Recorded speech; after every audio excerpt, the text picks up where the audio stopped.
Hi friends, welcome to the real taste. നമുക്കൊന്ന് കോവയ്ക്ക തോരൻ വയ്ക്കാം. അപ്പോൾ ഞാനിവിടെ 2 മീഡിയം സൈസ് സബോള ചെറുതായിട്ട് അരിഞ്ഞ് വെച്ചിട്ടുണ്ട്. പിന്നെ കുറച്ച് ചുവന്നുള്ളി, പിന്നെ കുറച്ച് വെളുത്തുള്ളി ഞാൻ ചതച്ച് വെച്ചിട്ടുണ്ട്.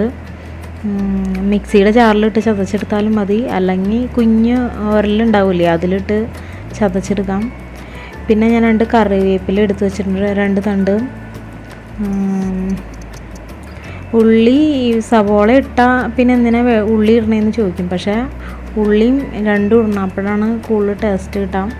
പിന്നെ ഞാൻ കോവയ്ക്ക വട്ടത്തിൽ ചെറുതായിട്ട് അരിഞ്ഞ് വെച്ചിട്ടുണ്ട്. നൈസായിട്ട് അരിഞ്ഞെടുക്കാം കേട്ടോ, ഒത്തിരി കട്ടിയായിട്ട് അരിയരുത്. വട്ടത്തിൽ ഇതുപോലെ അരിഞ്ഞെടുക്കാം കേട്ടോ. അപ്പോൾ നമുക്കിനി ഇതെങ്ങനെയൊക്കെ ചെയ്യാമെന്ന് നോക്കാം. ഞാൻ ചട്ടി അടുപ്പത്ത് വെച്ച് കൊടുത്തു.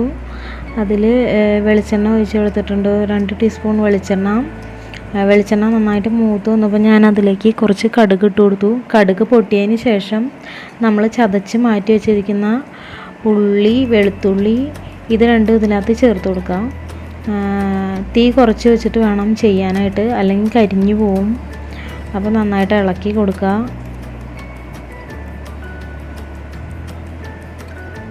ഇപ്പോൾ ഉള്ളിയൊക്കെ നന്നായിട്ട് മൂത്ത് വന്നു. അപ്പോൾ ഞാൻ ഇതിലേക്ക് കുറച്ച് കറിവേപ്പില ഇട്ട് കൊടുത്തു. ഇനി നമുക്ക് നന്നായിട്ട് ഇളക്കി കൊടുക്കാം കേട്ടോ.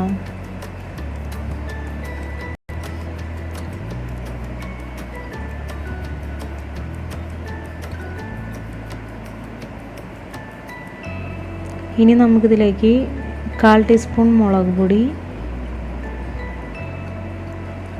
എരിവ് നിങ്ങൾക്ക് ആവശ്യത്തിനനുസരിച്ച് ഇടാം. എരിവ് കൂടുതൽ വേണമെന്നുള്ളവർ ഇതിലും കുറച്ചും കൂടി ഇട്ട് കൊടുക്കുക. പിന്നെ ഒരു 1/2 ടീസ്പൂൺ മഞ്ഞൾപ്പൊടി, ചെറിയ ടീസ്പൂണാട്ടോ അത്.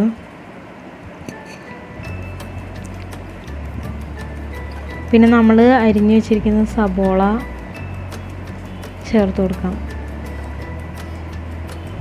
ഇതിൻ്റെ സീക്രട്ടായിട്ടുള്ളൊരു ഇൻഗ്രീഡിയൻറ്റ് ഞാൻ പറഞ്ഞില്ല, കുറച്ച് തേങ്ങ വേണം. നമുക്ക് ഒരു കൈപ്പിടി തേങ്ങ വേണം.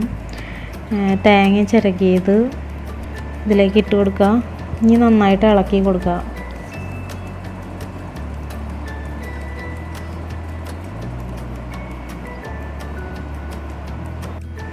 ഇനി നമുക്കിതിലേക്ക് കുറച്ച് ഉപ്പിട്ട് കൊടുക്കാം. ഉപ്പ് നിങ്ങൾക്ക് ആവശ്യത്തിനനുസരിച്ച് ഇട്ട് കൊടുക്കാം കേട്ടോ. എല്ലാവരുടെയും ടേസ്റ്റ് വേറെ വേറെ ആയിരിക്കില്ലേ, അതുകൊണ്ട് ആവശ്യത്തിനനുസരിച്ച് ചേർത്ത് കൊടുക്കാം. എനിക്ക് ഒരുപാട് ഉപ്പുള്ളത് ഇഷ്ടമല്ല, അതുകൊണ്ട് ഞാൻ എൻ്റെ ഒരു ടേസ്റ്റ് അനുസരിച്ചാണ് ഞാൻ ഇട്ട് കൊടുത്തത്. അപ്പോൾ നിങ്ങൾക്ക് നിങ്ങളുടെ ടേസ്റ്റ് അനുസരിച്ച് ഇട്ട് കൊടുക്കാം. ഇനി നമുക്കിതിലേക്ക് കോവയ്ക്ക വട്ടത്തിൽ അരിഞ്ഞ് വെച്ചിട്ടുണ്ടായിരുന്നു, അത് ചേർത്ത് കൊടുക്കാം. ഇനി നന്നായിട്ട് മിക്സ് ചെയ്ത് കൊടുക്കാം കേട്ടോ. പിന്നെ കോവയ്ക്കയിൽ ധാരാളം വൈറ്റമിൻസ് ഉണ്ട്. പിന്നെ അത് രോഗപ്രതിരോധ ശേഷി നൽകും നമ്മളിത് കഴിക്കുന്നതിലൂടെ. ഇതിൽ ധാരാളം വെള്ളമുണ്ട്, വെള്ളത്തിൻ്റെ അംശമുണ്ട്. പിന്നെ ചൂടുകാലത്തൊക്കെ കഴിക്കാൻ നല്ലതാണ്. പിന്നെ ഇതിൽ പ്രത്യേകം എടുത്തു പറയേണ്ട ഒരു ഗുണമുണ്ട്, വൈറ്റമിൻ സി ധാരാളം അടങ്ങിയിട്ടുണ്ട്. ഇപ്പോൾ ഈ കൊറോണയൊക്കെ ഉള്ള സമയത്ത് ഇതുപോലെ ചെയ്ത് കഴിക്കുകയാണെങ്കിൽ നമ്മളുടെ ശരീരത്തിന് നല്ലൊരു പ്രതിരോധ ശേഷി കിട്ടും. ഇപ്പം ഞാൻ കുറച്ചും കൂടി ഉപ്പിട്ട് കൊടുത്തു കേട്ടോ. ആവശ്യത്തിന് ഉപ്പിട്ട് കൊടുക്കാം. ഉപ്പ് ആവശ്യത്തിനനുസരിച്ച് ഇട്ട് കൊടുക്കാം കേട്ടോ. നേരത്തെ ഇട്ടത് ഇച്ചിരി കുറവ് പോലെ എനിക്ക് തോന്നി, അപ്പം ഞാൻ ഇച്ചിരി കൂടി ഇട്ട് കൊടുത്തു.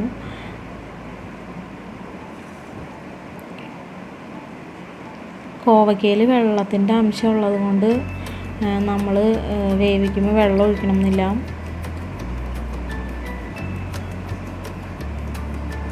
ഇപ്പം നന്നായിട്ട് ഞാൻ മിക്സ് ചെയ്തിട്ടുണ്ട്. ലോ ഫ്ലെയിമിൽ വെച്ച് ചെയ്യാം കേട്ടോ ഫസ്റ്റ് തന്നെ ചെയ്യുമ്പോൾ. ഇനി നമുക്കിതിന് ഒരു 2 മിനിറ്റ് ലോ ഫ്ലെയിമിൽ വെച്ചിട്ട് മൂടി വെച്ച് വേവിച്ചെടുക്കണം. ഡെയിലിയൊക്കെ ഇതുപോലെ ചെയ്തില്ലെങ്കിലും ആഴ്ചയിൽ ഒരു 2-3 ദിവസമൊക്കെ നിങ്ങളുടെ സൈഡ് ഡിഷിൽ ഇതും ഉൾപ്പെടുത്തിയാൽ നല്ലതായിരിക്കും. ഇപ്പോൾ ഈ കൊറോണയൊക്കെ ഉള്ള കാരണം കൊണ്ട് ഞാൻ നേരത്തെ പറഞ്ഞില്ലേ, പുളിയുള്ള സാധനങ്ങളൊക്കെ കുറച്ച് കൂടുതൽ കഴിക്കുന്നത് നല്ലതായിരിക്കും. മോര്, പിന്നെ മാങ്ങാക്കറി ഇതൊക്കെ നല്ലതായിരിക്കും കേട്ടോ. പിന്നെ പൈനാപ്പിളൊക്കെ കറി വെച്ച് കഴിക്കുന്നത് നല്ലതാണ്. ഇപ്പം നമ്മുടെ കോവയ്ക്ക ഒരു ഹാഫ് കുക്കായിട്ടുണ്ട്. 2 മിനിറ്റ് മൂടി വെച്ചിട്ട് തുറന്നു കഴിഞ്ഞപ്പോഴുള്ള ഒരു സ്റ്റേജാണിത്. ഇനി നമുക്ക് 2 മിനിറ്റ് നന്നായിട്ട് ലോ ഫ്ലെയിമിൽ വെച്ചിട്ട് തന്നെ നന്നായിട്ട് ഇളക്കി കൊടുക്കാം. ഇനി ഒരു 2 മിനിറ്റും കൂടി നമുക്ക് ഇതിനെ ലോ ഫ്ലെയിമിൽ വെച്ചിട്ട് മൂടി വെച്ച് വേവിച്ചെടുക്കണം.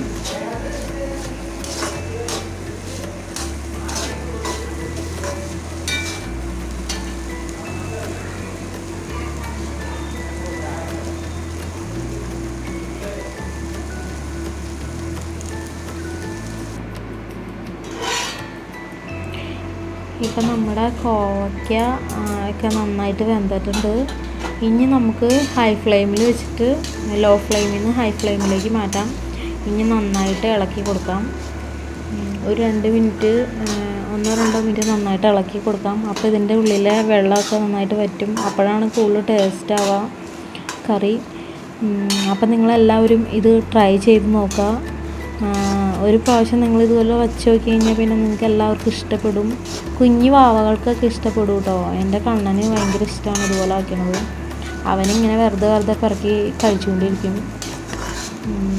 പിന്നെ എൻ്റെ വീഡിയോ നിങ്ങൾ ആദ്യമായിട്ട് കാണുന്നവരുണ്ടെങ്കിൽ പ്ലീസ് സബ്സ്ക്രൈബ്. അതിൻ്റെ അടുത്തൊരു ബെൽ ബട്ടൺ വരും. അതിൽ ഓൾ എന്ന ഓപ്ഷനിൽ ക്ലിക്ക് ചെയ്താലാണ് ഞാനിടുന്ന വീഡിയോസ് എല്ലാം നിങ്ങൾക്ക് നോട്ടിഫിക്കേഷനായിട്ട് കിട്ടുള്ളൂ. നിങ്ങളെല്ലാവരും വീഡിയോ കണ്ട് ലൈക്ക് ചെയ്യുക, കമൻറ്റ് ചെയ്യുകയൊക്കെ ചെയ്യാം. കമൻറ്റ് ചെയ്താലാണ് നിങ്ങൾ ആരൊക്കെ കാണുന്നുണ്ടോ എന്നുള്ളത് എനിക്കറിയാൻ പറ്റുള്ളൂ. അപ്പോൾ എന്തെങ്കിലും കുറവുകളോ എന്തെങ്കിലുമൊക്കെ ഉണ്ടെങ്കിൽ കമൻറ്റ് ചെയ്യുക. ഇതുപോലെ ചെയ്ത് കഴിച്ചിട്ടുള്ളവർക്ക് ഇതിൻ്റെ ടേസ്റ്റ് അറിയാമായിരിക്കുമല്ലോ. അപ്പോൾ അവരും കമൻറ്റിൽ വരാം. പിന്നെ എൻ്റെ വീഡിയോ ലൈക്ക് ചെയ്യുക, ഷെയർ ചെയ്യുക. അപ്പോൾ ഇത്രയൊക്കെ ഉള്ളൂ എനിക്ക് പറയാനായിട്ട്. അപ്പോൾ നമ്മുടെ കോവയ്ക്ക തോരൻ ഇവിടെ റെഡി ആയിട്ടുണ്ട്. അപ്പോൾ വീണ്ടും കാണുന്നതായിരിക്കും. ബായ്.